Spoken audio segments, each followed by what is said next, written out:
సౌలు అనేటటువంటి వ్యక్తి ఏ మతానికి సంబంధించిన వాడు?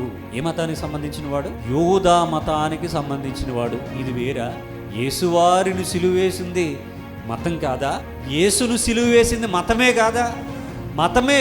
వాళ్ళకి అర్థమైతే మహిమాన్వితుడకు ప్రభువును సిలువ వేయకయుందురు అన్నారు. వాళ్ళకి ఏమర్థం కాలేదు?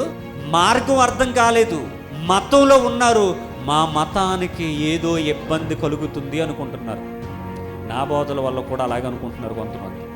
అవునండి, మార్గానికైతే ఇబ్బంది ఉండదు, కానీ మతానికైతే నా బోధలు ఇబ్బంది. అందుకనే మతంలో ఉన్న వాళ్ళు ఎవరు నన్ను బోధకు పిలవరు, మార్గంలో ఉన్న వాళ్ళు అయితేనే నన్ను పిలుస్తారు. అవునండి, అర్థం చేసుకుంటే అమోఘంగా అర్థమవుతుంది. మతంలో ఉన్న వాళ్ళకి నా బోధలు నచ్చవు, ఎందుకంటే వాళ్ళకి ఇబ్బందే, వాళ్ళకి నష్టమే. అదే కనుక మార్గంలో ఉంటే, మార్గం అంటే స్వతంత్రం అండి. మార్గంలో ఉంటే స్వతంత్రం, వాళ్ళకి ఎలాంటి ఇబ్బంది ఉండదు.